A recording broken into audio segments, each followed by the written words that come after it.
And we are, as a people, inherently and historically Wake up! opposed to secret societies, to secret oaths, and to secret proceedings. The show that asks questions about why we don't ask questions. What the hell is going on? This is Conspiracy Queries with Alan Park.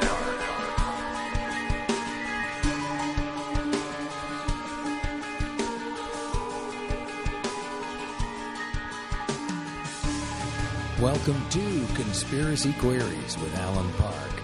These are Conspiracy Queries. I am Alan Park. Well, we're on to a new chapter here, folks. A little more mobility for the show. I was getting a little tired hanging around the same location all the time and doing the show from there. So we've transitioned. We're trying to transition. It's taking a little bit of technical juggling, I guess is the best word, and trying to figure this whole thing out so we can get moving into different areas and hit stuff from different locations, which is going to be great because I intend to go and meet some people and bring real live conversations that aren't necessarily just on the phone or on Skype to you. For quite some time, I've been wanting to do this, and then now it looks like that's what we're off to do. So glad to know I'm still on Sirius. They still want the show. I just don't have to go into work. That's pretty good. I have to do it here and there and elsewhere. So before we get into our show, let me explain who the guest is. This one is actually a personal friend of mine. His name is Bruce MacDonald, and he's a writer, among other things. And he's written a couple of books, and we're going to talk about both of them and the subject matter that he has sifted through and studied and researched and meditated upon just to get to this place where he can write these books. And you can feel the work he's done and put into it when you read what he's got for you there. So you can get that stuff on Amazon. I'm going to have some links up on the page that I guess if you're listening to this now from the page, you'll see them. Go there. Do yourself a favor and enjoy it. So we'll be talking with Bruce shortly, but wanted to check in with everybody, ask how you're doing. I know Obama's busy with a little bit of that continued hypocrisy that so many people that were so thrilled to see him come to power, supposedly in 2008, and then swear himself in 2009. And all those people came, and they were standing there in Washington just excited for the moment. This new president that was going to be so much better than that other bucket-carrying idiot that was in there before him, the son of the sun. And, he let everybody down. The folks that still think he's doing a good job, I guess, he didn't let them down, but they're wrong. He was going to get out of Afghanistan, still there. He's going to get out of Guantanamo, still there, and I do talk about this later with Bruce, so you get the idea. Politics is fake. The people in it lie. Doesn't matter what level. Doesn't matter what party. Stop telling us that we need to vote, and the only way to change anything is to vote. Basically, no. The game sucks. What if you didn't like football? What if you hated it? What if you thought it was a little bit too violent for you, and some of those guys get their heads crushed in? What would you do? Would you play anyway? Because that's the only way to change things. Just play a little softer. Try not to hit somebody in the head and be a little more soft about it. No, you're still going to get cracked into and pushed around. There must be something else to do. There must be some other way to govern yourself rather than play football. So you could play baseball or maybe hockey. I know that's not hugely popular with some of our American listeners, but it does happen. And you could do a lot of other things as well to get to this place. But not everybody does. Not everybody wants to. Not everybody believes it's possible. But what are you going to do about that? Not much. Just keep on reading, keep on listening, and keep on paying attention to the lies coming at you. Don't dive into them too heavily or they'll muss you up. But you have to know what the enemy's talking about to counter him. So, yeah, that's what I'm saying, Obama, is he's an enemy. He's lied about so many things. It wasn't a surprise to me because, why, do I claim some kind of prognosticative skills? I said that wrong, but you know what I mean. Can I tell the future? Not really. But I can tell if a guy's a politician, he's full of, oh, we had to delete a word there, but I didn't really. A truck went by. That's good enough. They just lie all the time. They really do. We get into this and why that might be and the forces that create those lies, because those lies seem to last throughout not only the political party duration, but the years and the decades. The same kind of over and over again patterning where we think, if we only vote for this other better guy, he'll get us to a better place. He really will. And on it goes. And haven't we realized the whole thing is a ruse by now? Can you just imagine that some people think the only way to change is to vote for a different party in the political system that doesn't provide your real needs and doesn't care for your real interests, regardless of the party? Now, I'm sure there are a few altruistic people in some places, but I'm also sure those people get either shut up or change and maybe get even on the take, as our famous prime minister was himself and had a book written about him. Mulroney, the prime minister, had a book written about him called On the Take. I mean, that's got to hurt your feelings a little bit when you think you're all that and somebody sees through your nonsense and writes it down. Boy, you must have hated that. And it's still out there, that book. And he's out there too, but at least he's not at the helm anymore. We got this other crazy guy up here in Canada. Somebody come and help us. They've just done a crazy thing with some more prostitution rules. They're going to put people in jail for years at a time. And I have to say that the justice minister of this country, a fellow named Peter MacKay, an unremarkable chap in every way except for his lapdog capabilities and prowess, he's the one ushering this law in, apparently. And I find it amazing and a bit psychologically interesting that the man who at one time proposed to a woman, and she was also a politician. She was also in his party. She left the floor. She crossed to the other party and disappointed the party members she left, and certainly disappointed Peter MacKay, and she basically dumped him. And he had to go out and get himself a dog. And this same guy, a few years later, is implementing these anti-prostitution rules where if a guy can't satisfy some kind of need with a bit of money, he's going to go to jail for 5 years. I'm sorry, that is just not on balance. Not at all. But that's okay, because it's coming out of another conservative mind, and he figures if he can put people in jail, we'll all be safe from the terrible, horrible people that decide to get involved with a little bit of prostitution once in a while. And I do say it in a cavalier manner. It's been going on forever. And just when you think Canada was getting to a place where they were a little more understanding and a little more reasonable, this jackass and his idiot team of cohorts are just peppering up the rules and changing things and not even properly tendering out contracts for jets and spending a lot of money we don't have on things we don't need at interest rates we don't set. And then they hold you to it like it's your choice. But that's the game I don't want to play anymore. And I don't know what the other game's going to be. I'm just living my life. I'm trying to do the best I can. I follow the directive of do no harm. So that's about all I need to do, I figure. And hopefully you feel the same way. And if you don't, you'll probably write in and complain about it. And I hope that you do, because I want to have this dialogue. I don't think I'm right about everything and know everything. And that's why the show is based around the asking questions, because I don't know everything. I've just seen a lot of things and I've seen a lot of patterns, and I'm free to comment on them as I may. And you're free to disagree or agree. I enjoy all of it. I think it's important one way or the other. So, that being said, let's go to our interview. Yes, it's Bruce MacDonald, the famous film director. It's Bruce MacDonald, the famous Canadian author. Got it wrong again. It's Bruce MacDonald, the not famous Canadian author. And he's got some great stuff, and he should be famous. You guys should be reading this thing. I met this fella a long time ago, and a few years later, he published a novel. I was blown away by it. It's a wonderful thing. It's well written. It's fascinating. And because I read it and because we had mutual friends, we became friends ourselves, and I'm happy to say it. Now, this first book he had that I became aware of is called Coureurs de Bois. And if you went to high school, you probably think you know what that is.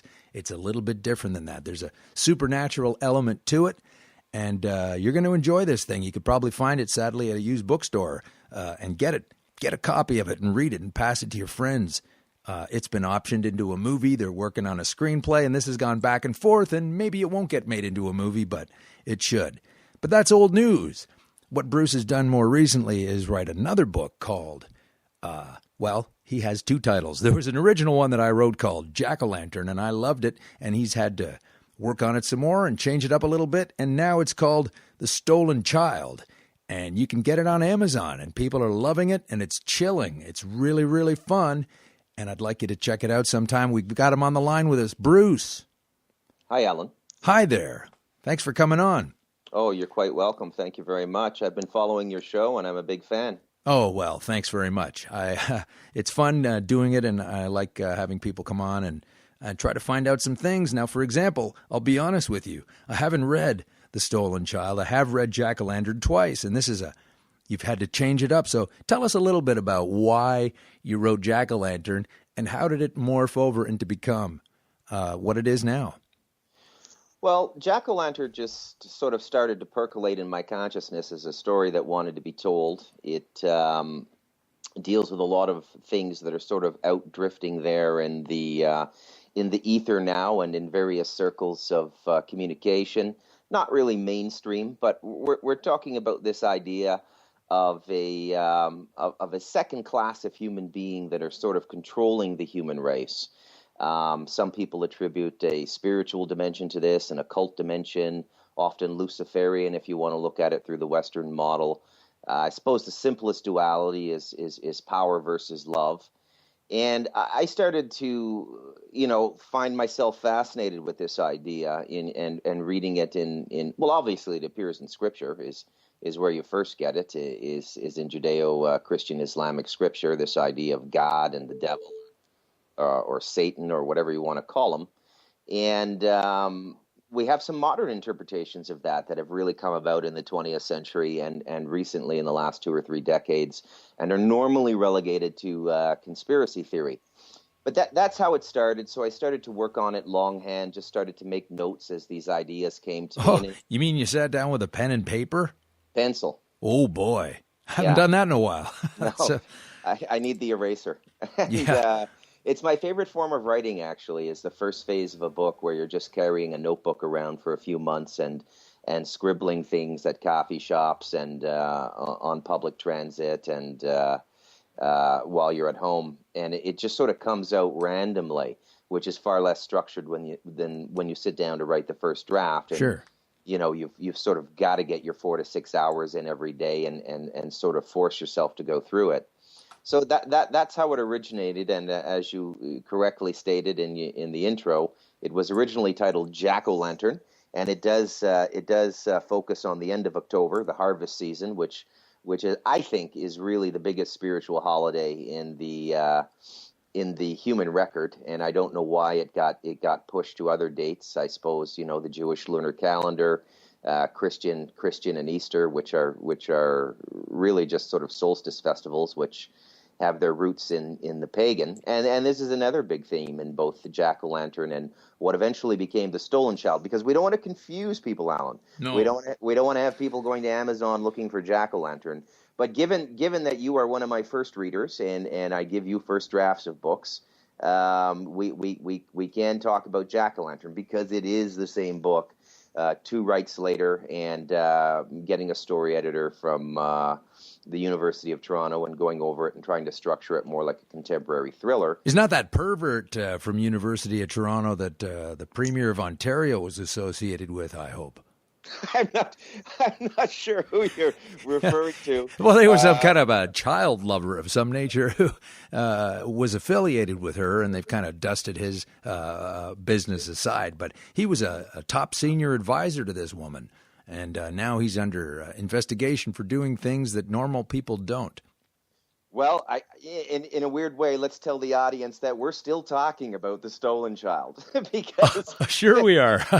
abuse of children is part of this cultic behavior and this Luciferian cult. In fact, it's one of their very favorite things to do because the abuse of the innocent and the destruction or deformity of innocence is one of their great pleasures. Well, sure, it's normal for them, but it's not normal. Yeah. No, it was not that person. I don't know. But you do generally in the writing process, you do require an outsider to come in and give you some help. Literally everybody does this. That's my problem. Yeah. I wish you told me this earlier. There's really no such thing as self-publishing if you're a professional writer. You have to go out, you have to pay for a story editor, and you have to get that second look at your manuscript. We get I call it snowblindness, which is I learned that phrase from Farley Mowat from Lost in the Barrens. Hey, rest his soul. That was a great Canadian author. If you're listening elsewhere in the world, and put some great things together. We all loved him, and he just died a little while ago. Farley Mowat. Yes, he did. And if you've ever seen pictures of the Inuit when they're out on the ice in the sun, they have those metal glasses that have no lens, but just the little slit in them to look out of, and that's because when the sun is reflected off the snow, after a few hours, you will just kind of go what's called snowblind. Like I'm going to be up there for a few hours. I hear you. I know you. Yeah, and that's what happens when you're writing. It happens to me, anyways. Yeah. And it's like climbing out of a dark hole with a knotted rope, and you don't really know how much further you have to go. And I don't want to make writing sound really horrible. It's well, don't make it sound too horrible, but also don't spend too much time trashing it, because I don't know if you know this as a regular listener. This is a 1-hour show. I want to get to the goods in the book now. Tell us what I've got. That fascinating revelation here is that a lot of people who read this book have commented on it on Amazon and a few other places, and it kind of doubled me back a little bit, because I felt the same way as a lot of these comments are when I finished the first version, the original Jack-o'-lantern draft, and it's a sort of a creepy inside feeling like, whoo, that was a lot more scary than I thought it was going to be by the time you've absorbed it. And some of the folks have written as much on the Amazon reviews. Tell us why you think people are reacting to it in some kind of supernatural way. What have you captured there, and what kind of thing are these people actually experiencing? Because it's not just some old ghost story or some old issue like that. It's really kind of, it gets right inside you somehow. It does, and uniformly I've heard from people from all walks of life with no predisposition to this material, not having read it in the Book of Enoch or various other sources publishing now, that this really feels real, and I often get asked, is this a true story? Of course, it's not a true story. I mean, all the characters are fictional. The lead character is Detective Sergeant Raymond Burke of the Royal Canadian Mounted Police in the Financial Crimes Division, and based in Ottawa, and most of the story ends up taking place in New York City. But yes, why are they responding to it that way? I really can't say. I don't know if you're a fan of William Peter Blatty, who is another kind of... Well, he wrote The Exorcist. I mean, that thing gets right under your skin, too. He did. He wrote another great book that became a film called The Ninth Configuration, which was phenomenal. Mm-hmm. But yeah, The Exorcist was another one of those experiences you walked away from and you just kind of said, could this be true? And that's sort of the effect that The Stolen Child has. And a lot of people are asking themselves that question. Why? I can only give you my theory. Well, let's hear it. I think that there's just something going on now where this is kind of bubbling up from the human unconscious. Sorry, what's bubbling up? This idea that there is a second predatory class of human beings. Well, I mean, we're seeing it in psychoanalytic literature, with more people writing about sociopaths and psychopaths, and that's a way of spiritually neutering the negativity that we're dealing with. I think that there is a sort of bidimensional dimension to this. Where another dimension within Scripture or a theological or spiritual model would be, heaven, hell, or from a physics perspective, the string theory and the multiverse and the multiple dimension theory. I absolutely. We'll be right back. That's a mouthful right there. Yeah. Well, I mean, science is creeping up on it too. I find it very interesting that science is basically corroborating everything that that the mystics have been saying for millennia now, that we do live in a transdimensional reality. We don't physically live in the transdimensional reality, but consciousness itself is transdimensional. Unfortunately, in our time, most people don't experience that beyond rapid eye movement when they sleep. Well, I have to add here that this kind of consciousness that you're talking about, a lot of people don't believe that. They don't even they don't want to hear this kind of thing. I figure they're not listening to the show, so that's okay. But what I find fascinating about it is you can go back into the recent modern history and even further back than that and find out how that is indeed what a lot of people have been writing about and written down over the years, in 50 years in between, 100 years in between. They keep coming back to these same things. And I think when you get into a meditative stretch and you become aware of the greater senses, you can see that stuff, or at least become aware of it. Yeah, absolutely. And that's one of the things that happens in The Stolen Child, is that it's revealed that, you know, one of the mandates of the Luciferian cult is to terminate what they call seven sense people when they become aware of them, because those people are capable of going out and propagating this. And the moment you have bidimensional consciousness, you become aware of this sort of nefarious activity. But this idea has permeated literature. I mean, I don't like to think of The Stolen Child as a genre piece, although it is a thriller. You could say it's a cult, it's mystery, it's detective. It is all of those things. But so is Haruki Murakami, who's up for the Nobel Prize. And that's a Japanese author, I hope. He is indeed a Japanese author, and I highly recommend him to anyone who has not read him. You might want to start with the Wind-Up Bird Chronicles, or IQ-84. His latest is quite good as well, but it's about 1,000 pages. I mean, it's a whole summer at the cottage to get through that. Yeah. Well, that's not what I'm doing at the cottage this summer, but I hear you. Yeah, but this transdimensional idea is endemic to literature, whether you port it over to fantasy with the very popular Game of Thrones, or you have James Joyce talking about the planes of existence in Ulysses, or you have, you know, Dante in Dante's Inferno, Dante Alighieri describing the 9 circles of hell. And William Blake, of course, is the great transdimensional poet, the English madman, or at least that's how he was perceived in his day. Mm-hmm. So I'm not too far afield in literary circles. However, today in 2014, what they don't like you to do is just kind of package it all into a literary product. They like to channel you down one of the genres. You know, hey, Bruce, is this a horror novel? Hey, Bruce, is this fantasy? Hey, Bruce, is this science fiction? You've got cloned human beings in this novel as well. And I say, well, no, it's none of those things. It's just this. How many pages is your book? It's about 310 when typeset. So yeah, it's, I usually go by word count. That's more of an industry norm. So I think it's 94,800 words. Very nice size for a novel. Okay, well, that sounds pretty good. I guess people should just check it out. Now, yes. Where can we get that? Is it on Amazon? It is. And how much does that cost? How does it work?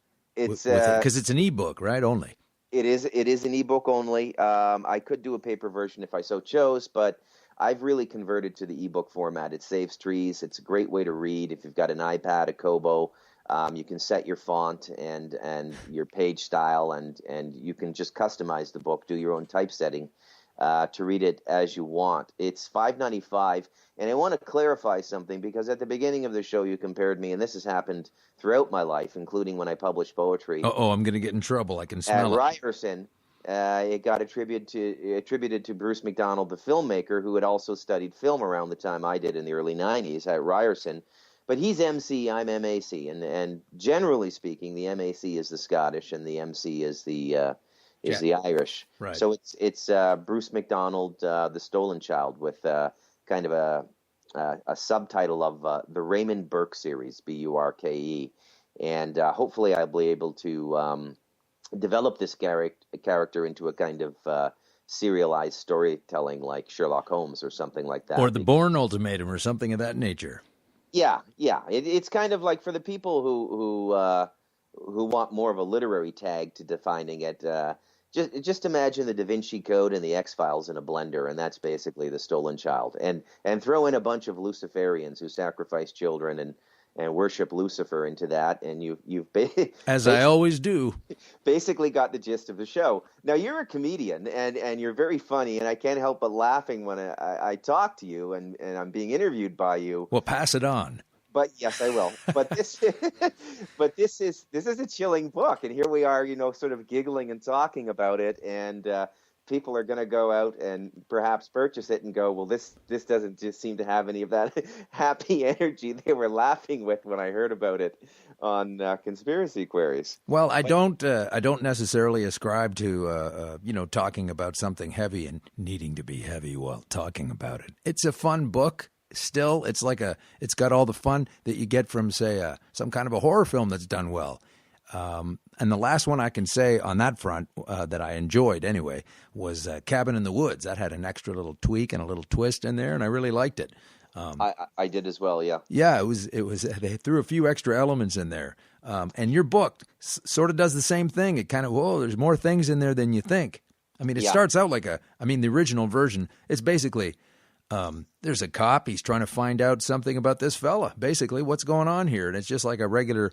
You'd think it was a cop, story at the beginning of it, and then you realize, this is really getting into my head, and it's twisting around, and there's a lot more there than it appears. So, don't have to laugh at that. That's the good stuff. But sure, I'm going to have fun talking about it.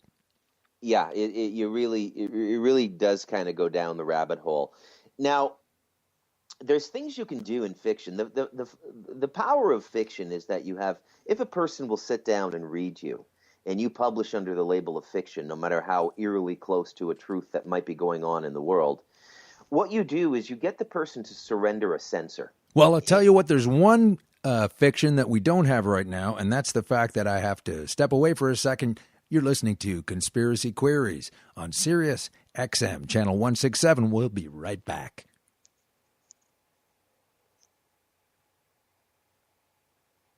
All right, I left you there, Bruce, hanging. Sorry about that.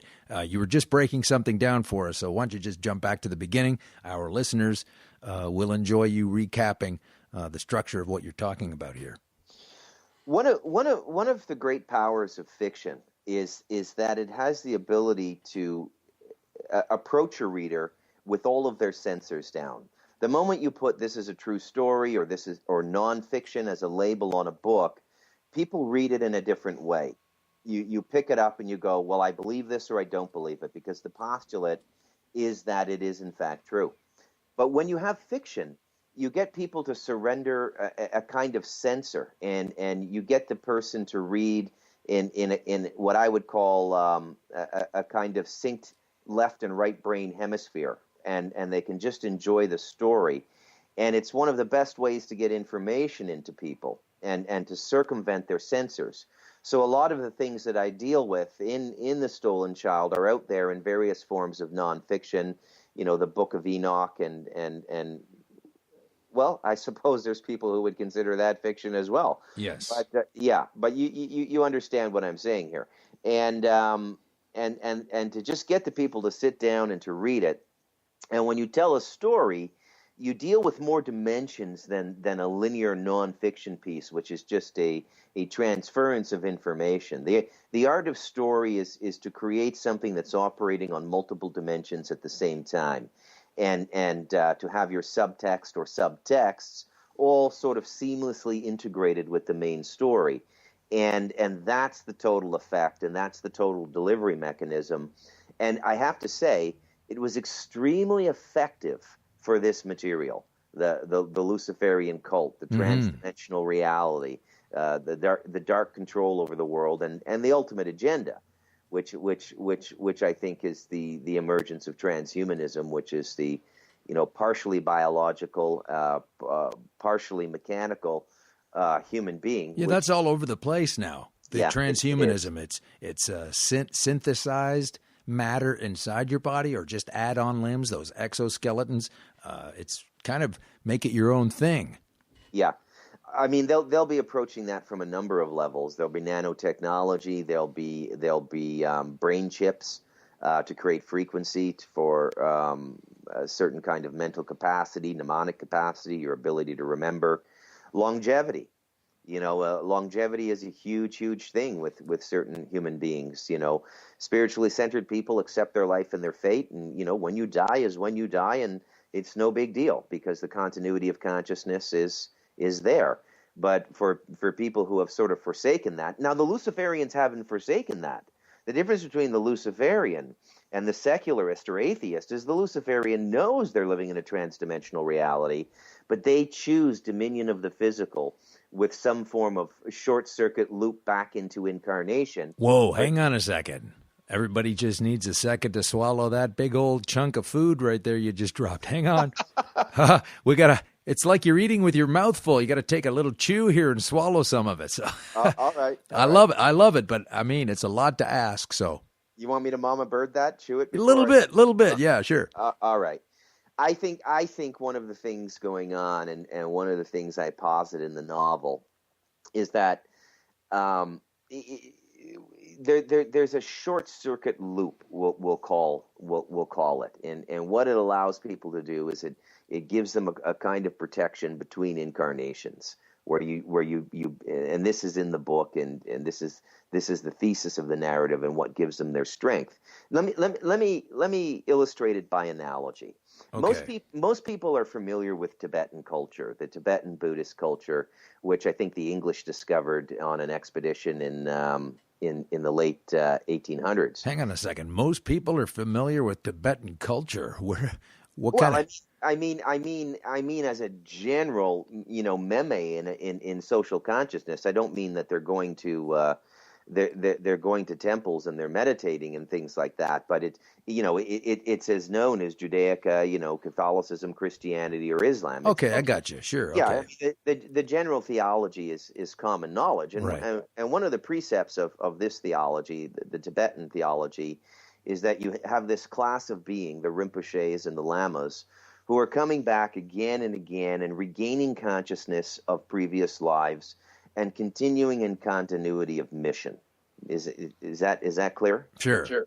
Okay. So basically, the stolen child suggests that this is going on in a negative capacity, that there are people who can do this, but they're not coming back to release all sentient life from the bondage of limited consciousness. They're coming back with a control agenda. They're coming back with a dominance agenda, and that's the best way I could describe what I'm trying to say is the Tibetan analogy. Okay. Yeah. Sure. I believe they're the only Buddhist path that has that. I think that all of the others, Mahayana, Zen, esoteric Buddhism, the various Malaysian and Thai and other forms of Buddhism, their abbots in their temples really sort of come to consciousness in one lifetime. But the Tibetans have this continuity agenda, which is quite unique in theological circles and religious or spiritual circles. Now, how much of that has to do with keeping China out of here? I don't know. I mean, they've lost Tibet. That's an interesting geopolitical situation. It is, especially now with China saying no to GMOs and their military. That's pretty interesting. That's quite a statement for the people that send us toxic toys, etc. But they don't want GMO foods over there, and especially the military. They're trying to take care of their boys, and they figure the research shows no thanks. I was unaware of that. Yeah, it's in the news recently. Yeah. Well, that's quite fascinating that they would have that kind of that kind of consciousness as it pertains to food. I wonder why we're so open to all of these things, other than the obvious answer, the profit model. Well, it's that. I think it's also much to do with general laziness. I mean, who doesn't like just grabbing something off the shelf and tearing it open and stuffing it in your head? Never mind that the list of ingredients on the side is massive, multisyllabic, and not really food. That doesn't really stop people from consuming that stuff all the time. Yeah. And I guess this is another aspect of the transhumanist agenda, in which all things natural are being made partly unnatural. Such as food, human human beings through transhumanism. Transhumanism, right? So there's another example, food. And how about water? Well, water is a huge issue in the world right now. Not for us Canadians. I mean, we've got... It is if we keep on selling off the sources to these private companies and then having to pay way more for it than we should ever even pay, which is probably nothing beyond just putting the infrastructure down to get it to our homes. Absolutely. And I'm still waiting for my dividend check in the mail, the way they share oil revenue in the United Arab Emirates. I haven't received my water dividend check from the province of Ontario yet, but if they're listening, I'm waiting. Yeah. Well, they do have an election coming, and perhaps if your favorite representative could have a meeting with you, then you might be able to change the system. Yeah. I really don't think that's going to happen, but they're out there. They certainly are, yeah. We've got one of the great water evangelists in the world, publishing in Canada, Maud Barlow, and it's a huge issue. We don't think about it much as Canadians because I think we've got about a third of the world's freshwater supply. But for the rest of the world, it's a really, really serious issue. And getting back to China, I've heard reports that, in the media that they have water toxicity at a rate of 95%, and that's surface and below ground. Because in this rush to industrialize, modernize, and capitalize, they really didn't set up any of the safeguards that we did, like in the Ministry of the Environment in Canada, the Environmental Protection Agency in the United States. So you've got a lot of dumping over there, and they're dumping right into rivers, they're dumping into water tables, and that makes me wonder, why do they care about GMO foods when there's so much toxicity the rest of the time? I mean, they have very strange a massive load of electronics, and like a car dump, that stuff just sinks into the soil. You've got all those horrendous chemicals that are in every single printed circuit board that ever got thrown away from the old Palm Pilots and the things that used to be around before the iPads and everything, and that soup goes into the ground. So I was wondering, who cares if it's a little GMO? It sounds like you're just going to wrap it up a little sooner, that's all. Yeah, it is odd that they're concerned about GMO foods, Could be just a political statement, try to chip away at the old American Monsanto, that fellow who's Obama's health minister, whatever the hell is going on with that. Well, actually, I think you by raising Monsanto, you made me think about something. And I'd love to raise Monsanto, provided we spell it R-A-Z or Z-E. Okay. I think one of the fears is the economic hegemony that Monsanto poses in terms of, once you let them into your agriculture market, they kind of, if you'll pardon the pun, take root in a very deliberate way and kind of kill off everything else that's growing. And I think that China, as any intelligent country would, probably prefers food autonomy. Now, we don't operate that way so much in North America, where the progenitors of free trade, so we've given up autonomy on all things, which is not a good idea. I mean, it's absolutely not a good idea, especially when you're going around the world bombing all kinds of countries. But whose idea is it? And the reason I ask is because about 30 years ago in Canada, there was an election, a federal election, and one of the fellas on the liberal side, or I'll call them the red team, they wanted to have free trade, and the blue team said, no, they don't want to do that. That's a bad idea. And the blue team won, and then they started bringing in free trade right away. This guy who didn't even campaign on it or talk about it, this fellow named Brian Mulroney, he decided to bring. It's like, what? We didn't want this. You were making fun of this idea. Brought it in anyway. Still there, still hurting us, and so it goes. So someone must, or some people, or somebody or other. I mean, a lot of these things get rammed through, despite the fact most people don't want to have them. And so who's calling the shot then? Like, for example, last year I talked about this here on the show, how Cyprus had taken people's money right out of their accounts, but not the real people. I mean, not the big people that had all the money. They sort of had a bit of a warning it was going to happen. But the regular folks lost thousands of dollars. And then you find out, like, within a few weeks, that the same provision exists in the Canadian budget that came out shortly thereafter. This thing is already in there. They could do that at any moment. Now, they haven't, and they probably won't. Let's hope they don't. But it's in there, the provision. So who wrote that? Why did these things come up all at the same time? It seems like somebody else writes it. And as our famous prime minister here once upon a time stood up in the House of Commons and basically plagiarized a Australian right-wing speech out of their parliament, and he was caught eventually doing it, this toilet brush of a man. But, people buy this stuff, and it kind of scares me sometimes.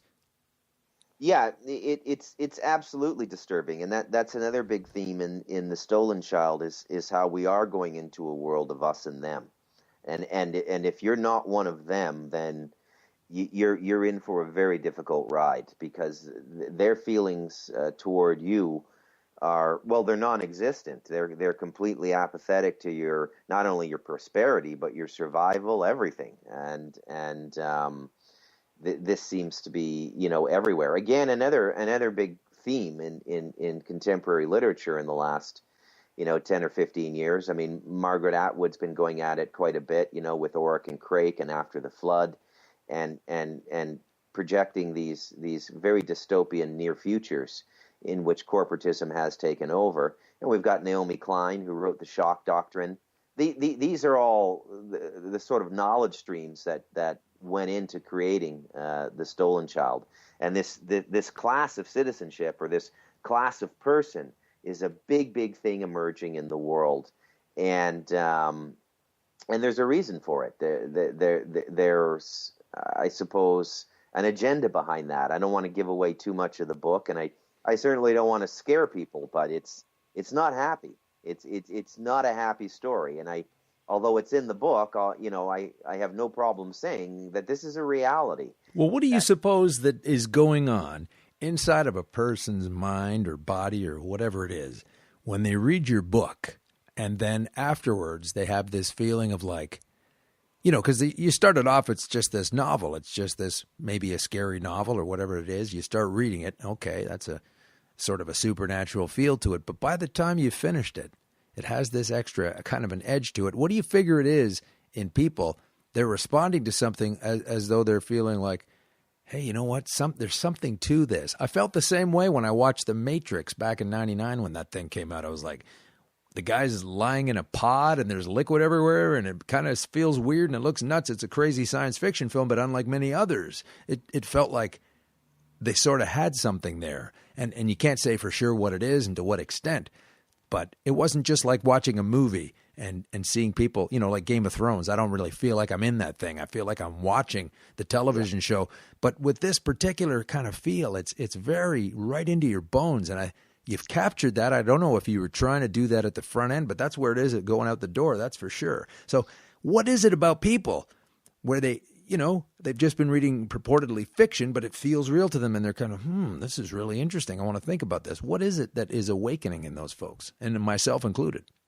I think, and I had the same feeling with The Matrix. You're going to tell me this right now? That's not fair. Listen, we have to go away. We're going to take a short break. We'll be right back on Conspiracy Queries with Alan Park, Channel 167. Bruce, I hope I didn't shock you with that. You were just about to say. Yes, I was agreeing with you that I had that same feeling when I saw the first Matrix movie. I think, Alan, what it is that the first part of you that knows something is unconscious. We have these sensors inside of us. The mind will even censor an extremely disturbing dream. Now, the question could be asked, why would the unconscious bring the dream forward anyways? Perhaps there's some deeper level of catharsis and exercising of feelings and emotions within consciousness that takes place when we're on autopilot, when we're sleeping. But the unconscious is what I think taps into the story, and I think certainly The Matrix did a really good job of that. Now, any writer will tell you that when they write, it's, you're using language. Part of the process is conscious, but part of the process is unconscious in the fact that you just sort of go into your consciousness and you bring up the images and the feelings you have, and you bring it all out onto a piece of paper, and you try to shape it into a story through an editing process and through a writing process. Right. And as a writer, you don't really question it beyond its cohesion as a narrative. Narrative is extremely important for human beings.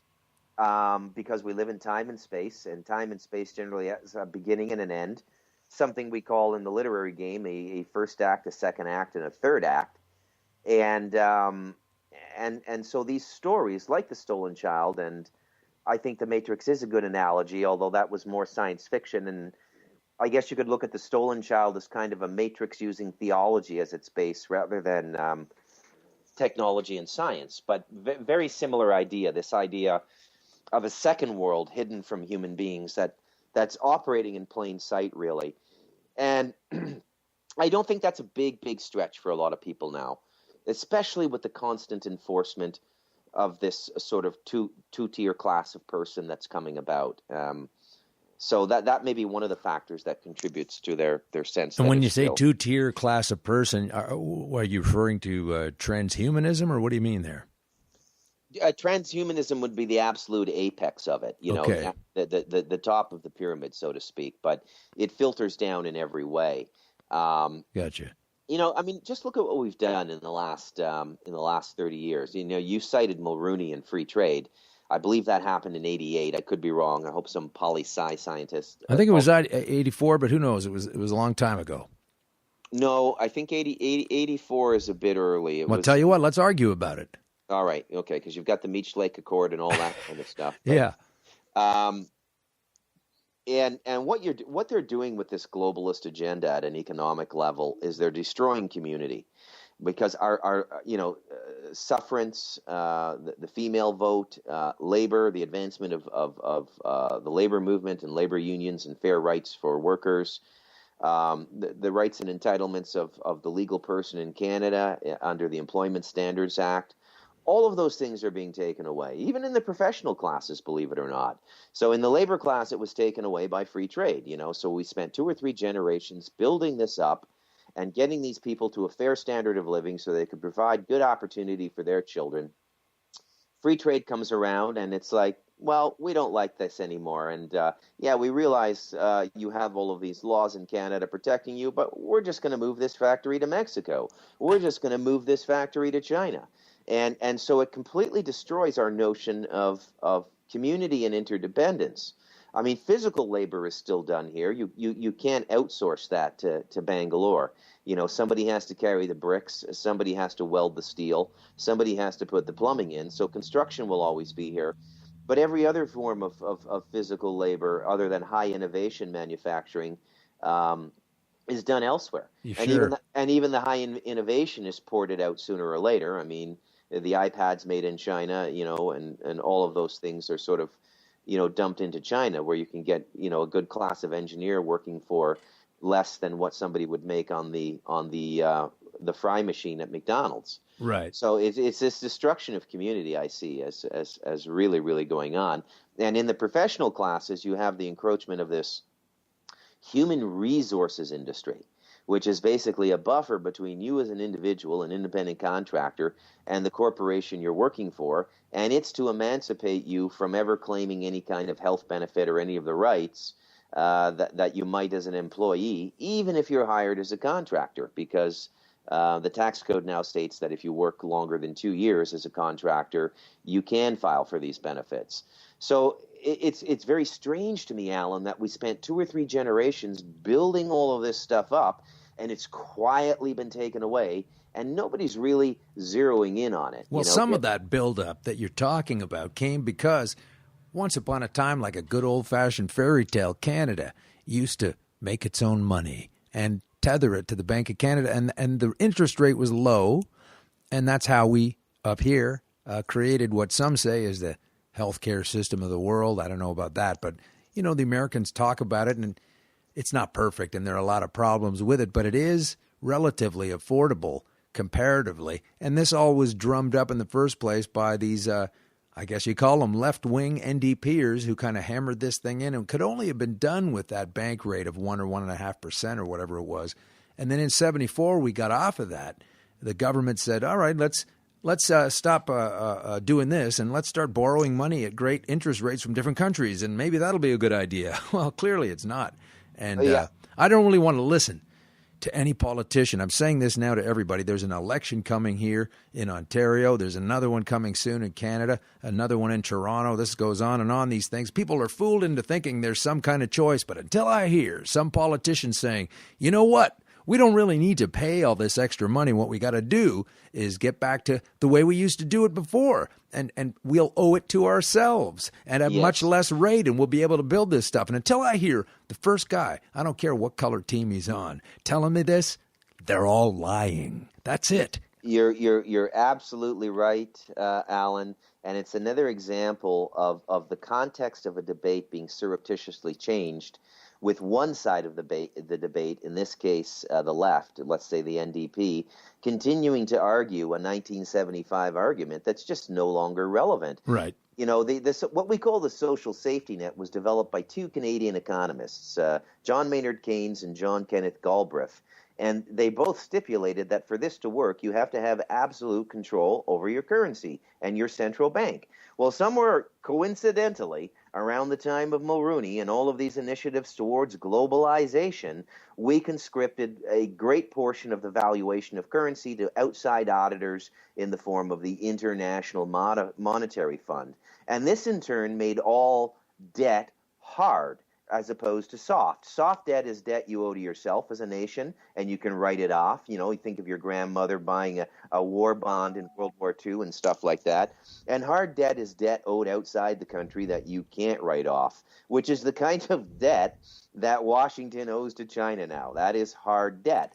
Now, they're trying... Yeah, but China owes it to somebody else, and France owes it to England, and England owes it to Portugal, and it goes around and around. It's kicked the can down the road. The whole thing's ridiculous. And going on strike to complain about I need 2% more a year, and the nurses are gone, and then the cops go off duty because they can't get enough money, and so and so. And this is just like this ridiculous nonsense show where everybody's trying to dance for their 2 cents. I get an extra cracker at supper time. Oliver, please, sir, can I have some more gruel, please? All because we allow this ridiculous, arbitrary, made-up, painful upward spiral that never, ever flattens out or comes back down, because it can't.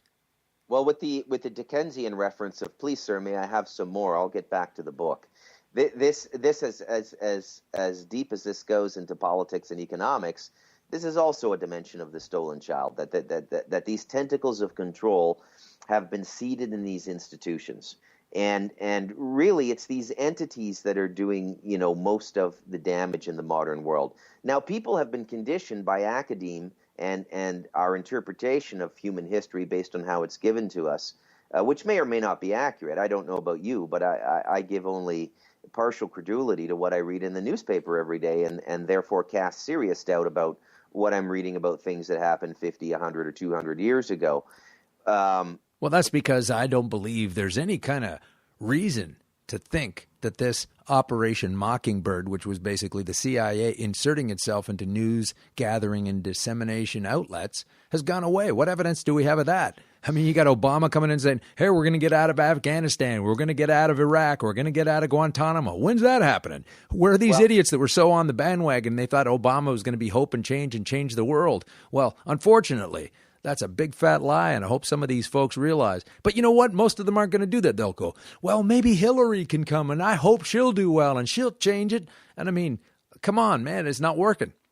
No, it absolutely is not. It absolutely is not.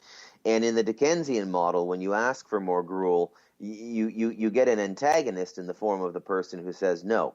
Some human being has to say that. Yeah. Now, in the modern system where there's entity governance, what they do is they just spin you, well, possibly you can have some gruel, fill this form out and mail it to your MPP, and then you end up in this endless circle of bureaucratic nonsense. And it operates in every sphere of the modern G8 and G20 countries. Well, I don't know about Russia. They may be a bit more direct about things. This is also reflected in the court system. If some of you folks aren't sure what we're talking about, one taste of it is to stand there in front of a fellow in a black robe that thinks he can change the world just by leaving the room and then coming back in. I mean, these people are nuts. However, everybody buys into it, and as long as you believe it, it's real, just like a magician. Yeah, actually, and law is the precedent for the money system. Because, you know, all of these central banks are running on bank acts, and we have the Bank Act of Canada, and the law is really what's doing all of this. So it's one of the areas that you want to look at in terms of deciphering any of these things that are going wrong in the modern world. Now, I know the average listener might think that this has deviated from a literary conversson. Well, it has. It has totally deviated from a literary. But it has. It's deviated right into this station break. How about that? We're going to be right back after we're with Bruce MacDonald, the author, and talking about his book, The Stolen Child, and a lot of the things that have to do with that, and we'll be right back.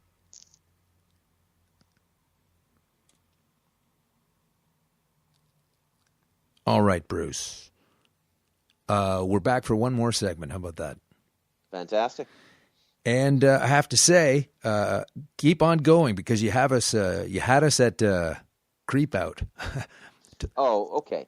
So, I mean, this is what I tried to explore in The Stolen Child is, when you get beyond all of these systems and all of the bureaucracy and all of the nonsense, what is really going on in the modern world?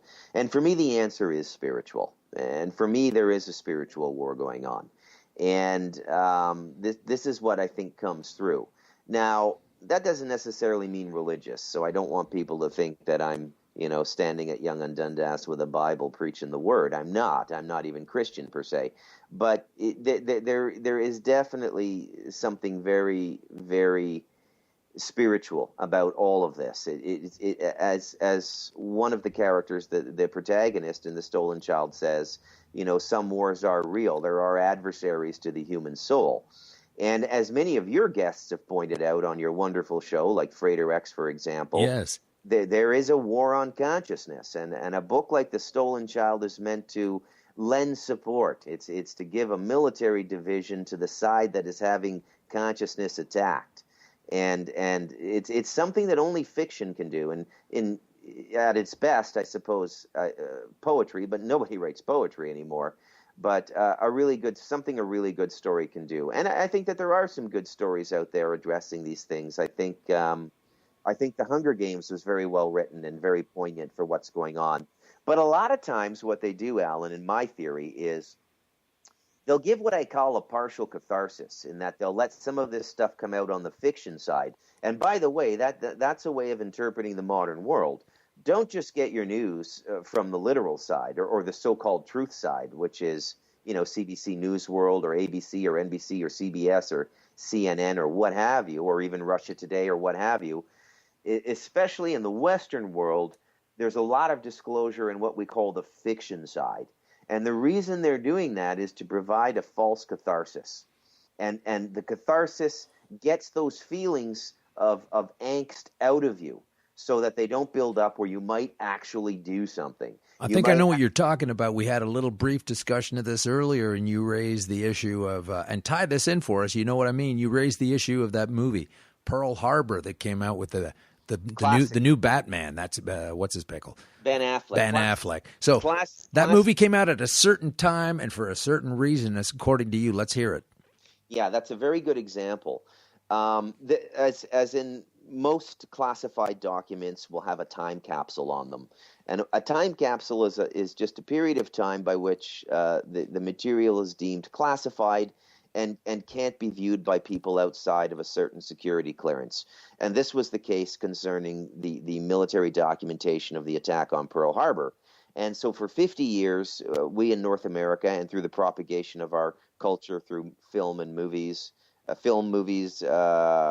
books, and so on, we convinced the world that this was in fact a sneak attack. But in fact, the classified status came off of the documents in the mid-90s. And then a lot of the American universities made application to see them through access to information, and a number of books were published. And these were high-end works. I believe, if I'm not mistaken, they came out of Princeton and Harvard. And basically they all reached the same conclusion, that in fact that the U.S. military command had broken the Japanese code 6 months before Pearl Harbor. They knew the attack was coming, and they willingly allowed it to happen and willingly allowed those people to be killed to build up the emotional reaction in the general public to go into World War II. And was that an effective ploy in your mind? Oh, absolutely. Oh, absolutely. Well, it's amazing they didn't use it again later in the future several other times. Huh? How come? Well, I'm not going to make any committed statement on that until Gulf of Tonkin, anyone? until 2051, when the security classification is lifted and we can read the documentation. Well, you know what they're going to do when that happens? They'll just kick it down the road another 10 or 20 years. Yeah. But what they did, getting back to what you brought up, is what they did at the same time that these books were coming off the press, giving the true story of Pearl Harbor, Hollywood comes out with Pearl Harbor the movie, Ben Affleck holding to the old story, a sneak attack. And you would think, I mean, you've got method acting in Hollywood, you've got all of these researchers who go out and try to establish that things are as real as they can possibly be, because they're always looking for fiction that has what we in the literary trade call verisimilitude, or the feeling of reality. And here they go ahead and make Pearl Harbor when the reality is it was not a sneak attack, and they make it in the old narrative. So there's an example of mass propaganda coming out of our favorite magical wand made out of Hollywood, and to mesmerize the public. And that's a classic example. Thank you for bringing that up. Well, it was a bad film, too.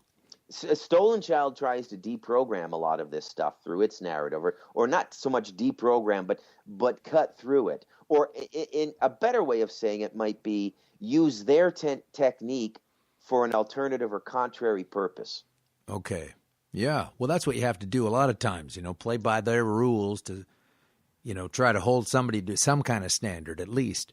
Absolutely. You have to go into this war equipped with the same level of equipment as the other side is fighting. Now tell us something else, Bruce. I mean, you've told us a lot of the different specific reasons why you wrote this book and where your interests lie. And I know you to be a bit of a monster when it comes to the practice of meditation. What I mean by that is you're regular at it. A lot of people try it and they don't get to pin it down to the best time frame, but you seem to hit it all the time, and you spend a lot of time in there daily. And this has been stretching out over, what are you, 27 years, 28 years? Probably close to 30 years now. I'm 47. I started when I was 17. I really don't know why. I mean, I read a few brochures one time in a laundromat while I was washing cloth napkins. Oh, well, that'll do it right there. There you go. Yeah, cloth napkins. I was cleaning for a keg restaurant I was a busboy in, and it was a meditation seminar, and I went, and some people just take to it. And what I would say to people is this: look, the most amazing thing about human beings is sentience, consciousness.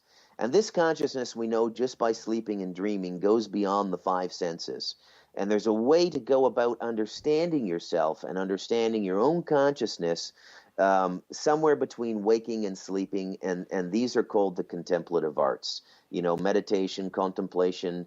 Every spiritual practice has it as a cornerstone, whether it be prayer or the Sufis doing zikr or, mantra, or the deep meditation of the Buddhist and Hindu practices. But it's an absolutely essential part of my life. And once it gets into you and it begins to yield results, meaning that you build up this third consciousness between waking and sleeping, you begin to see reality in a completely different way. You begin to read things like the Bhagavad Gita, like the 100,000 Songs of Milarepa, like the Upanishads, like the Bible, in a very different way than most people. And thank you very much for another excellent segue into the Stolen Child. Oh, there's so many of them. I mean, yes. I don't even have to try. That's why I wanted to have you on the show.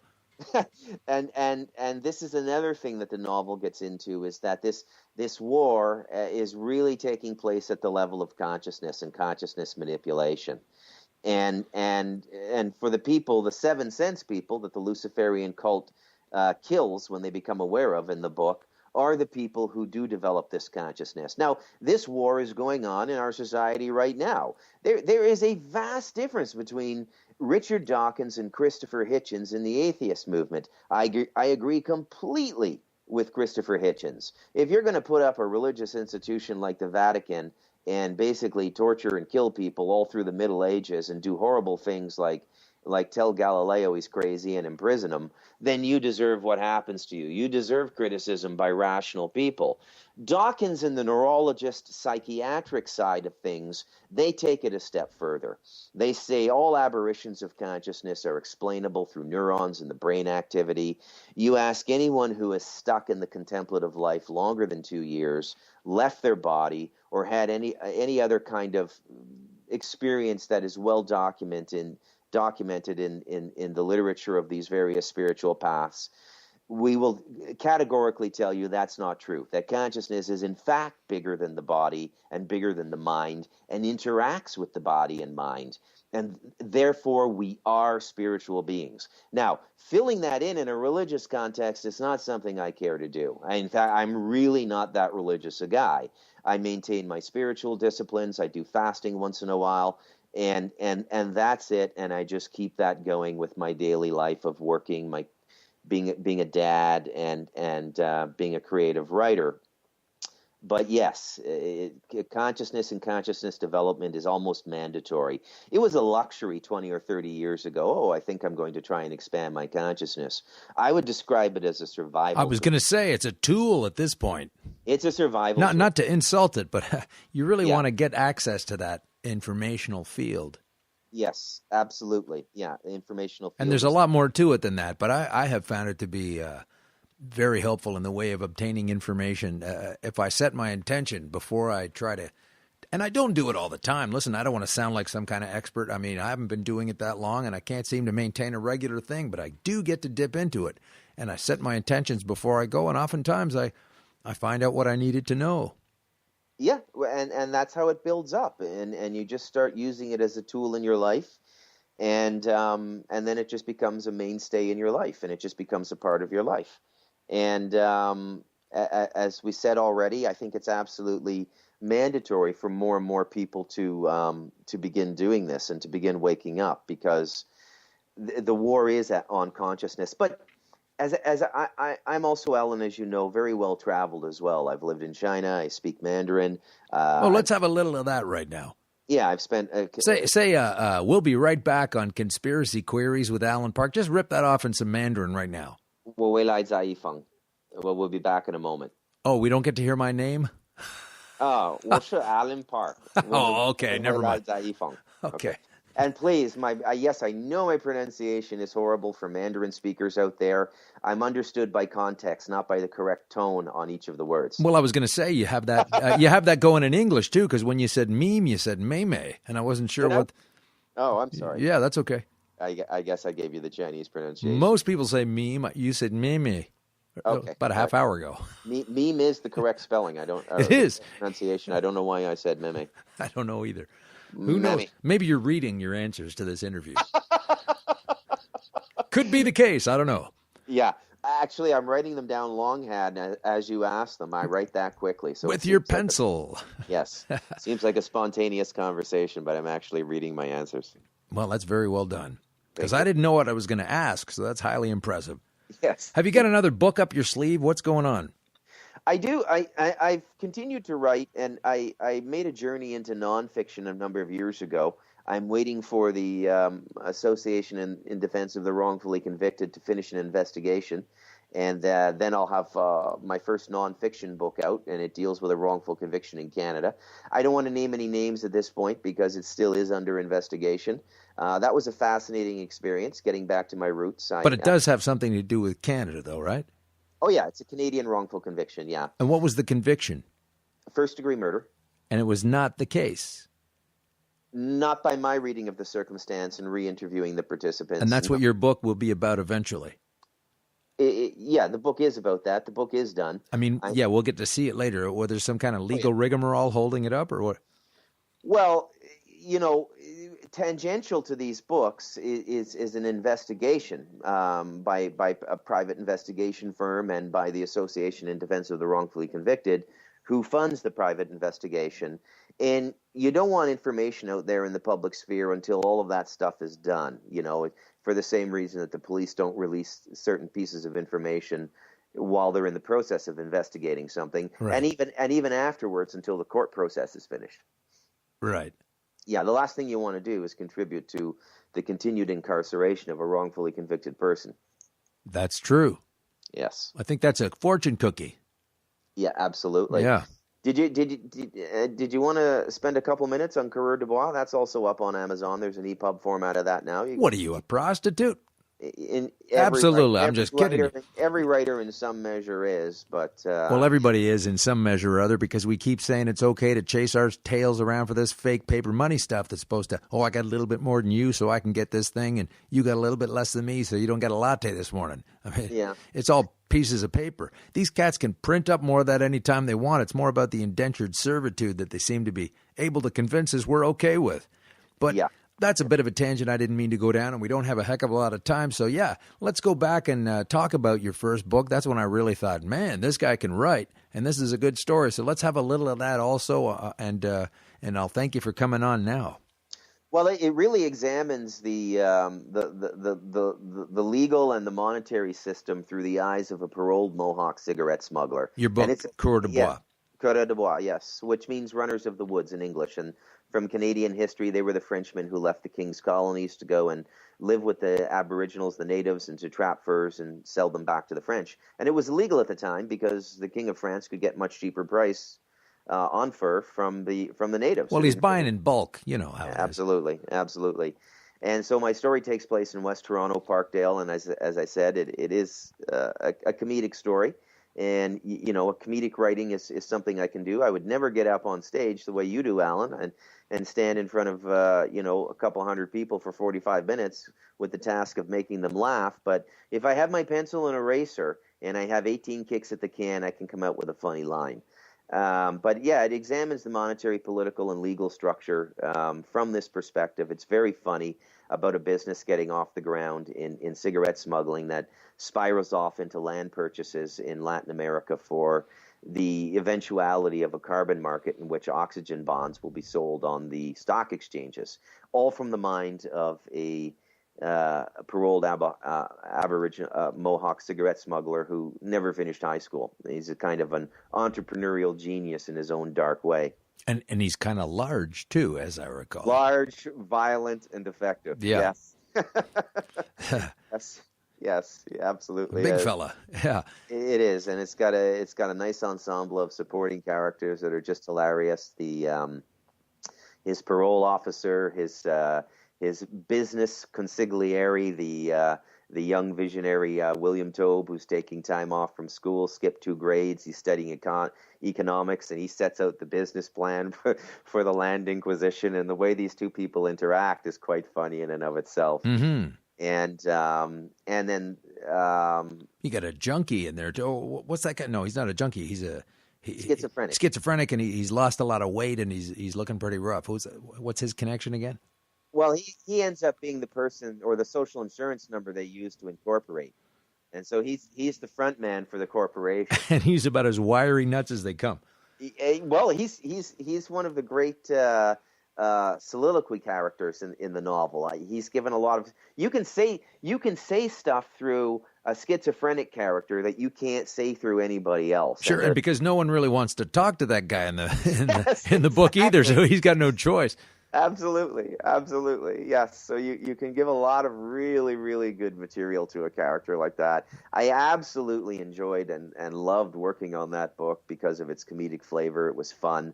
Whereas The Stolen Child was just, it got to the point as I got to the final draft where I would take a couple months off between drafts, and I would have to work myself up to go back and work on this novel because even being the author, it unnerved me quite a bit. You have to sit there, I would imagine. I'm going to presuppose I haven't done the same thing as that, but I think you have to sit there for a while and think about all these terrible, horrible, dark things and which particular creative avenue can you pull out of that to make your story. But you got to do a lot of thinking about that dark stuff and spend a lot of time on the hypothetical could-be's and would-be's of going down those avenues of thought to be able to put that story together. So you're just thinking about dark stuff for a long time before even pencil goes to paper in your case.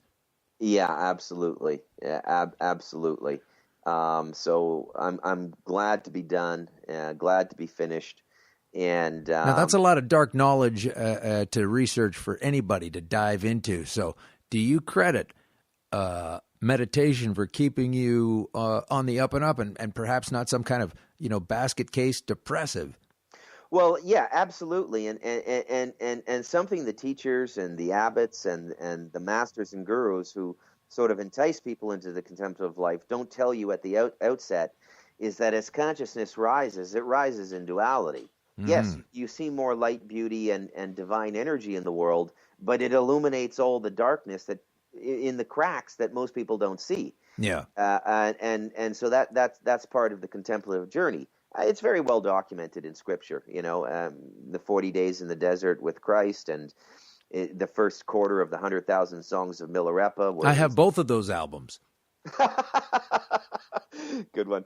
And but yeah, there is this duality to the evolution of consciousness, and you do see a lot of the dark stuff, and you see the spiritually dark stuff, which most people think is just complete fiction, made up, good for a Wes Craven movie or a Stephen King novel or something like that. But like a kind of a roller coaster ride you take over 6 hours reading a book, but it's not real. When in fact, of course, it is real. And I hope I don't frighten too many people by saying that, but it is real, and you need to know that. Mm-hmm. You absolutely need to know that. Yeah. There's more going on than meets the eye, I guess is safe to say. Absolutely, very safe to say that. Yeah, more than meets the physical eyes. You can see it with that inner eye that they sometimes call the mind's eye, or I believe the Tisratil is the Sanskrit word for it. And you're talking about the third eye. Yeah, in the Western tradition of mystical teaching, it's sometimes referred to as awakened imagination. Sure. That's another way of looking at the contemplative experience.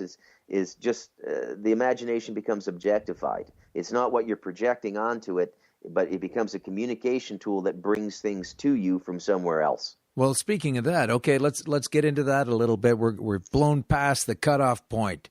And we're just going to keep going, everybody. So if you got to go potty, please hit the pause button and get back to us. Is this the after show? Can we speak more freely, like we're in the green room now? Well, I'd rather you don't swear if that's what you're angling towards. No, come on. What kind of a serious contemplative would drop an F-bomb on radio? One that understands that it doesn't really matter. Exactly. But I just wanted to find out, this whole ability to meditate and to it's got to be that buffer zone to protect yourself, because there definitely is this thing called spiritual protection. You do get an awareness that sort of it develops in you. Well, I just wanted to plumb your specific knowledge of this because I'm leading you somewhere. Okay. We were talking about the third eye, and people believe that it's a real thing, like an eyeball on the front of your head. So what's your ticket? Is it an eyeball on the front of your head that we've kind of evolved out of? Is it a complete nonsensical thing? I guess you don't feel that way. Or is it the pituitary gland or the amygdala or something of that nature, or perhaps the pineal gland? Yeah, I've read a little bit about it. I haven't really gotten into it from kind of a biological perspective. I'm really not that interested. I think if you go back and you look at the Arthur C. Clarke novel Contact, which was subsequently made into a movie with Jodie Foster. Right. That machine they build is actually a replication of the way the pineal gland works in the human body. What, that giant turbine that eventually blows up? Yeah, the sort of transportation machine, yes. Well, you mean a physical similar? Yeah, if you look at the properties of the pineal gland, it's very similar, and its operative principle is very similar to what that machine did. So Arthur C. Clarke, brilliant writer, by the way, and he dropped a lot of hints. I mean, this is the author of 2001: A Space Odyssey as well. So that, but whether it's, I'll give you my definition of the third eye. It's just literally crystal clear inner vision. Now, you don't have it all the time. I mean, the longer you meditate, the more clear it becomes. But when you go into a deeper meditation, which is probably takes my body about 15 or 20 minutes to relax, about 15 or 20 minutes for my mind to settle down, and then you just sort of go into this other layer of consciousness in which you have this very, very clear inner imagining. And very often, now some people will tell you, and this goes back to the Dawkins and the neurological set, that's just a certain wave that you're creating in your brain. It's all biological. My question to them would be, well, if this is true, why am I being shown things in my timeline that are going to happen 3 days down the road, a week down the road? Why am I picking up a phone and saying the person's name without seeing a number, just knowing who's calling? Where does this awareness, which seems to corroborate that consciousness is simultaneously inside and outside of the body, where is this coming from? They don't seem too keen to want to answer those questions. I know that the Tibetans have volunteered themselves for experiments in the neurological community, going right into the MRI machines and looking at their brain activity when they're in deep trance. And some of that's been done, and I haven't read a lot of the reports or what's come out of that, but there is a lot more to consciousness than what neurology and psychiatry are telling you. Well, no, not all psychiatrists, and perhaps not all neurologists either, but I look at it this way. The brain is like the motherboard or like the physical computer, but it's interacting with things that are outside of your own physicality. And everybody's doing this. You could make the case that the contemplative life and the process of meditation is simply the process of becoming aware of this. But even people who don't meditate or pray, which is an effective form of as well of development of these inner senses, is participating in this with their intuition and just look at what we're doing right now, Alan, as we go through this conversation. There's a process by which you're drawing your questions, your words, and your spontaneous jokes from your consciousness. Whether you're aware of it now, there's another Alan sitting beside the extroverted Alan, which is engaged in its vocal cords and thought processes, which is participating in this and produces a lot of the spontaneity that you find in your comedic timing and stuff. That is an example of a spiritual art as well. Okay. I can't argue that. I can't argue that. I was just thinking how amazing that is. If it's true, yeah. I mean, this is kind of like you're touching on, if I'm not mistaken, you're touching on the what a lot of people refer to and have for quite some time as the higher self and the lower self. Is that what I'm touching on, or is that another can of worms? Well, it's just another linguistic paradigm. It's just another way of discussing the same thing. Ultimately, the lower self and the higher self fuse together. Right, but most people, if you believe it, is the lower self is completely unaware at a conscious level of the higher self. Yeah, you're right. There is this point where you're locked into your senses and you're locked into sensory consciousness, and to get out of that, you either have to have some help, which means that you're naturally predisposed to it and your intuition evolves, or you sort of stumble into a contemplative life, or you find yourself at a Luciferian ritual, which can kind of generate the energy that will also break that bond, the dominance of the five senses. When am I going to find myself at some kind of Luciferian, whatever the hell? Well, I'm you could join if you wanted to. Well, that's the thing. I mean, why would I want to do that? I'm not sure what the spiritual penalty for this act of this way of living is. I'm not well, sure. Probably. I think the spiritual penalty for that kind of thing is, you can get people to vote for you. Well, that's sort of the temporal reward while you're incarnate. I think the spiritual penalty would come, after death, if you want to look at it more thoroughly, or not penalty, but let's say rehabilitation, because I believe in an absolutely forgiving universe, and that everybody gets rehabilitated eventually. My theory is the way consciousness works is you get exactly what you want. And so if you're dominated by fear, and fear is really the basis of the mindset that controls these sort of people who want to control the world. Do you really think so?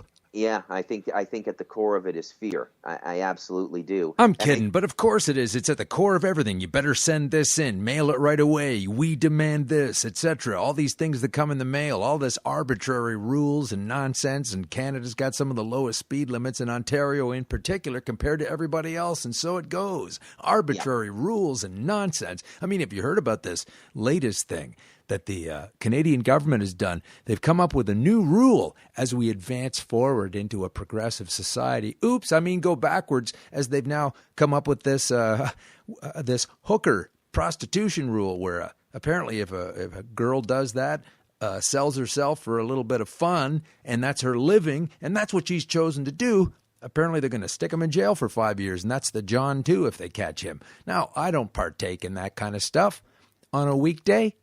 However, I think that it's not really meant to be a regulated thing. Now, I want the women to be safe and not in some kind of crazy position. They seem to have gotten that down to a fine art in a lot of other places comparatively.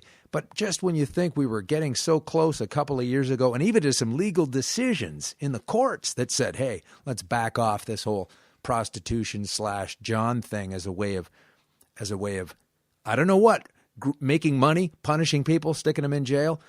Listen, if you have to go and do that to get yourself taken care of, get your rocks off or anything, I don't know why there's a rule against it, and I don't want to know where they think they're going to stick someone in jail for 5 years who's been guilty of a $50, $100 transaction in the back of some car with a prostitute. I mean, if they really care about people, which is obviously not the case, although they say this, if they really cared, why would you arrest a guy who just paid to get some kind of sex he wants to get, and to teach him a lesson, you're going to throw him in the clink with a whole bunch of other guys, and he's going to get the kind of sex he never, ever wanted. I mean, What are they talking about here? Yeah, the punishment model seems to be rising quite a bit in the Western world. It comes in many forms. In economics, they called it austerity, and now in the law, we're seeing more and more severe criminal penalties. Well, I guess if you're going to build a whack loads at corporate prisons, you got to find some guys to stuff in there. Well, absolutely. And going back to the general conversation we've had, again, it goes back to this two-tier of person that is emerging in this Luciferian world that's coming about. And, there's us and there's them. And because there's too many of us, they're going to make the strictures on staying in stasis, which would mean just simply being able to stay in your home, eat food, go to work, and live a normal sub-middle class Canadian life, because there's no middle class anymore. Even to have that, it's gonna be like you're walking goose step, 1 foot in front of the other, doing a sobriety test on the highway. And anything outside of that, they're just going to come in and they're just going to pounce on it. Now, I don't know why Canada is doing this. I think that even America, to a certain extent, has realized that. I tell you, the supposed leader of the country, this guy, Stephen Harper, has a pretty soft-sounding name. Doesn't sound like a big deal. The thing is clearly a bit of a psychopath. That's how he got in there in the first place.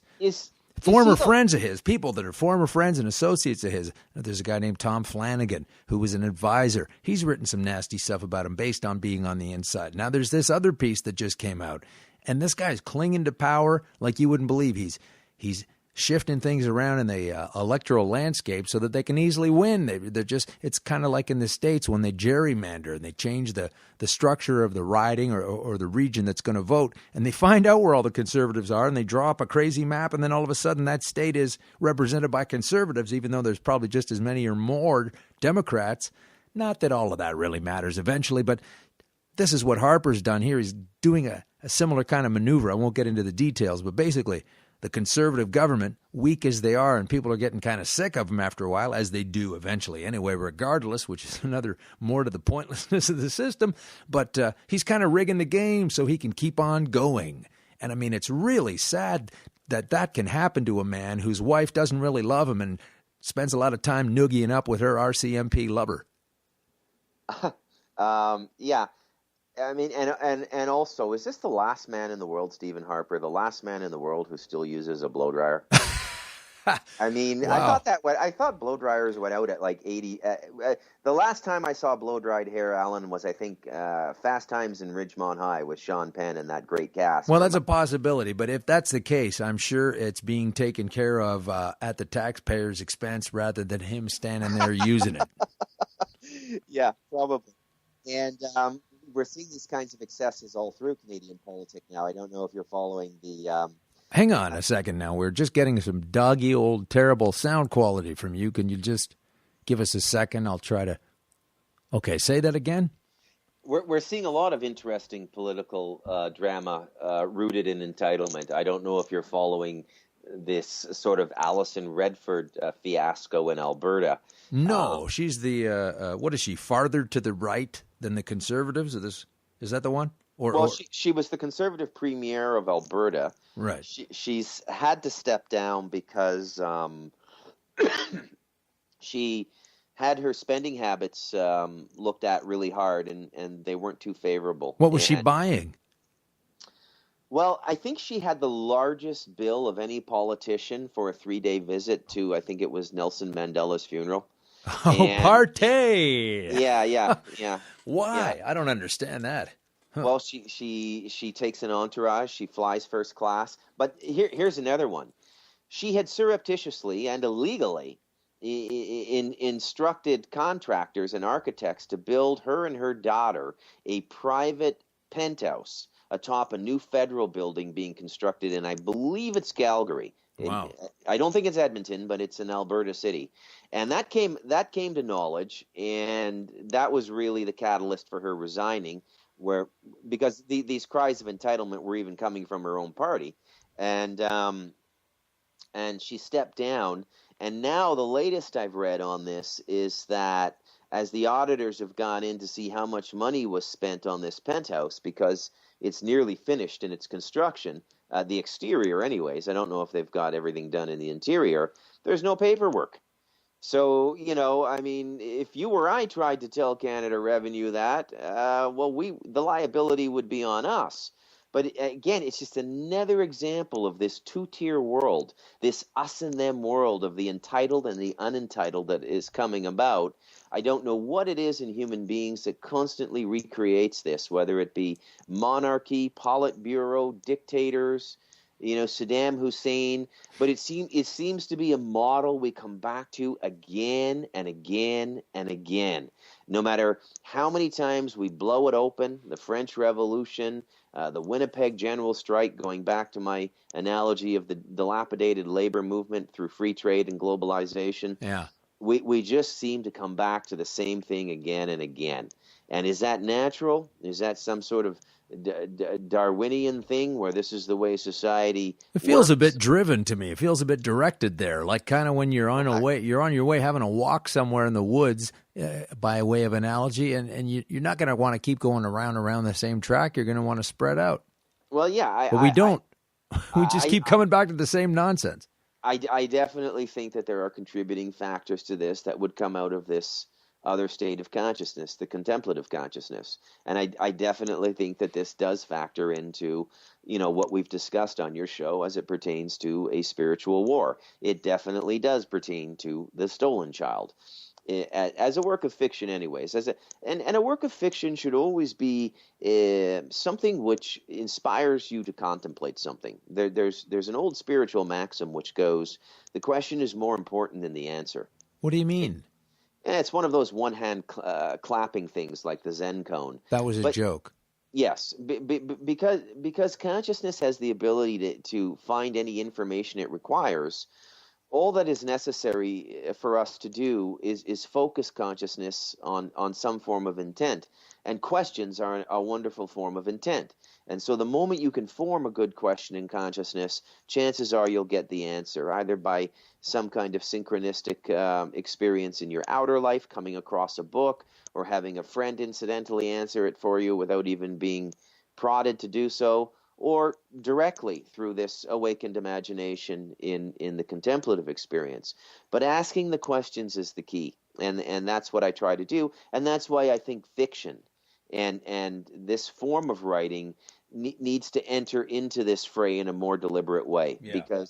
because as all of these, truth tellers come out, they get put into this little narrow circle that's been already neutered through neurolinguistic programming by the affixation of the title conspiracy theorist. I never describe myself as a conspiracy theorist. I don't think anybody should. I don't think it's the responsibility of anyone not paid a significant salary with bonuses to come up with a theory as to what happened on 9/11. Well, it's a bit of a lazy thing, though, the conspiracy theorist title, because, it wasn't created by people who were trying to look at alternative means of information and question the facts. It was dreamed up by other people, that label people that would investigate anything outside of the official story as nut jobs.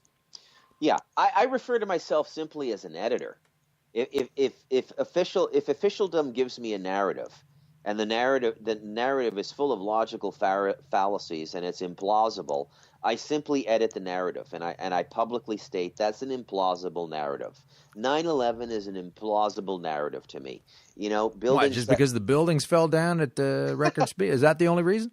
Well, I don't want to go into a whole. We've already done some 9/11 shows, and we'll get deeper into that again. Yeah, there's always new stuff, but I hear you. There's all kinds of great experts out there who do break my rule and step into the role of trying to define what happened at an engineering level. And I think that's always a mistake, because you can't know what happens what happened unless you have direct access to the materials and data which would form the forensics of it. Other than that, you're just, so what I'm suggesting is it's tainted right from the beginning.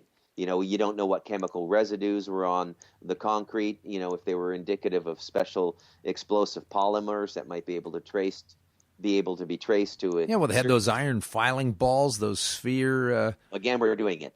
We're getting into a conspiracy theory. No, I'm not saying I know it. I'm saying these are the things that have been reported that you're talking about. Yeah, and it absolutely supports the hypothesis that the official story is implausible. Now, some people will step in and they'll defend the powers that be, the government, and they'll say, "Well, there's a reason they can't tell us. Just trust the government, Bruce." Okay, I was like that for a few years when I was a youngster, maybe from about 12 to 14. But there's just too many examples of these lies being told for the furtherance of entitlement and the deferral of liability, and in many instances, criminal liability. Well, here we go back to the money thing again. I mean, it's the basis of all of that. Money is the root of it all. The control of it and the belief in it almost as a religious thing. It says in the American money, "In God we trust," and the God is the money you're holding in your hand right there. Yes, it is the most pronounced living mythology in the world right now, money. And I call it a mythology because it's not really real, but it's a psychophysical drama we partake in every day. It's a living mythology, and they support it, and it's sustained by the fact that it does derive tangible results. Like if I go to the grocery store right now with $1, I can buy a tomato. So that's not mythological. The mythological part of it is the idea that there's any real valuation to currency, and there isn't. And as a certain collision happens, and it seems inevitable now, with the Brazil, Russia, India, and China forming the BRICS alliance, and Iran getting in on that as well, and circumventing embargoes by trading oil directly for gold with India. So there's all these ways that the Anglo-American empire and their fiat note of choice, the U.S. dollar, is being compromised now. And you couple that with the dilapidated manufacturing section, and nobody really doing any work other than some kind of service or brokerage work in the United States now, or some sort of ancillary or secondary or tertiary trade like law. And never forget that all of these things are secondary. And like making food in your crummy little restaurant and having signs in there that say black people aren't allowed to eat. I mean, that's still going on in the South. I mean, right. Wow. And then the final phase before you fully conscript yourself to the idea that there is, as we said in the show, and as I posit in The Stolen Child, there is a spiritual conspiracy. The final phase you go through before you move to the spiritual conspiracy area is this just a conflagration of human frailty? Aquinas' 7 deadly sins, greed, lust, vanity, sloth. all of these sort of things aggregating and producing these results again and again? Or is there something more than that? And that's not a question anybody can answer for anyone else. Everybody has to answer that question on their own, just like they have to make the leap into this third form of consciousness on their own. Nobody can derive benefit from the contemplative or meditative life of another, unless it's a highly evolved contemplative, like the Dalai Lama, who, as an act of grace, can give you a little bit of transference, a conveyance of a higher energy that will commence a contemplative momentum in you. And that's a rare gift that the high contemplatives give in an initiatic process. But other than that, nobody can go into this, and nobody can make these decisions but individuals. And one of the things I see is they don't even want you to get to the point where you're thinking that way. They really want you to be firm in the idea that what they're saying is real and not to question it. But I really see it breaking. And I wonder, Alan, when it does break, what's going to happen? How many people, because a lot of chaos can come about, right? Because a controlled consciousness that is suddenly liberated it can be a very dangerous thing. It's like playing with nuclear energy at a certain level. And this is the kind of energy that fuels real chaos. It fueled the Cultural Revolution in China. It wasn't just Mao. People think it's always just one evil person that does these things, like Stalin or Hitler or Mao. No, they tap into a spiritus mundi, Latin for collective mind, collective unconscious, and these people who are doing this to us, they're masters at using this energy. It's a kind of acupressure on the body politic, the collective consciousness, and they can release it as they see fit to create certain chaos and certain results. And we're heading into a conflagration of events now where things, I think, are just going to first collapse, because the illusion of valuation to the U.S. dollar cannot be sustained. I don't know how they've done it this long. The dollar. Oh, yeah. How do they keep it together? And they're sweating it off about this Bitcoin, too. I don't know what the take is on that, but it seems some folks are worried about it. Yeah, absolutely. May I ask, do you publish the extended show on YouTube or on... Everything's going on YouTube. I mean, there's 72 hours every second uploaded to that site. Oh, you're asking me about the logistics of my show? Yeah, conspiracy queries. I mean, okay, well, here's what it is. While everyone's listening, I'll tell you and the whole audience, Conspiracy Queries is brought to you by SiriusXM, Channel 167. I guess you've probably heard that a lot of times. And what's happened is over the time, they've had the good fortune, I guess they're happy that they have a lot of new radio shows down at that station. They have a lot of new people. So basically, I didn't have a studio to do my show anymore, but they still want the show. So we've had to transition and change things around, and I'm going to be hitting it up from some various different locations, and I'm still going to turn in a show. So that's great. We have the equipment now. We can do that kind of thing, and we're going to be going on some excursions in the future and doing the show from different geographical locations. And so this is kind of, we're getting all set up for that. So now the show that's on Sirius that lasts an hour is fun to do. And I had to keep it tight for that hour and specifically segmented, as folks know who've listened to the show. Hi, thanks for being out there. And now the show is going to be, we're going to have extra chunks. So I'm going to do the best I can to have fun and have a good conversation with these guests, these people that are nice enough to come on like yourself. And that's what we're going to do. We're not going to worry so much about how long is it. Oh, we've got the 58 minutes. We got to wrap it up now. So yeah, there's going to be some, I'm going to try to bring the show to some kind of a conclusion within the time frame that we can put it on the radio for everybody listening that way. And then, we'll have the rest of it just all as it is. And if it's an hour and a half or 2 hours or 45 minutes, whatever, just want to get these folks on and answer some of these questions and enlighten us with some of this kind of information.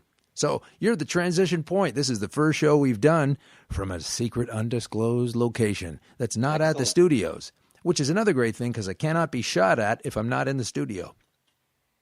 Excellent. Yeah, no, I think you need a little bit of time to get into deeper and more substantial topics and to fully flesh them out in a conversation. Well, you try. I mean, I'm having fun doing it, and we've been able to do pretty well. I'm pretty happy with a lot of the shows we've been able to pull off over the last year, and they've all been pretty much just inside that hour mark, and then you put the commercials in, et cetera, you're down to like 51, 52 minutes, plus my own comments and stories. So it's been a tight one, trying to get people to, really get to that kernel of whatever it is they want to bring everybody. And it's going to be nice now to have a little more breathing space on the back end of that deal. Nice. Excellent. Yeah. So thanks for being our first transitional guest. Thank you for having me. It's an honor and a privilege, Alan. Well, it's been fun talking with you. It's Bruce MacDonald. You've got to get online there. It's a MAC, M small a small c, and then capital D Donald. Bruce MacDonald, the writer, not the director, who's also Canadian, and he goes right to the MC. So he's got good stuff too. Check him out. Maybe he'll come on the show sometime. But Bruce MacDonald, the writer, go to Amazon.com. Is it on Amazon.ca as well? It is. It's on all of them. Great. It's on all of them. It's across the platform. So do yourself a favor. It's only a couple of bucks. He's not going to get any kind of load on this, but you really do owe yourself a favor if you like these kind of chilling stories that are kind of like a horror story, and it makes you feel really creepy along the way of The Exorcist, because there's so much tangible truth in there, and it's pulling at all these different wisps of the fractious conversation we have been having, and he's woven that into a fascinating story that I guarantee it'll give you the chills in a good way, like a fun horror film, and it touches on the realities that make that happen. And I love your interpretation of things in that way, Bruce. Well, thank you very much, Alan. Thank you. It's been fun having you on, and so we'll have you on again sometime. Okay, Alan. Thank you very much for having me. You're welcome. Bye-bye. Thanks for listening to Conspiracy Queries with Alan Park. Please offer comments or complaints by emailing conspiracyqueries@gmail.com or on Twitter @con_queries or at our website conspiracyqueries.com. Thanks for listening.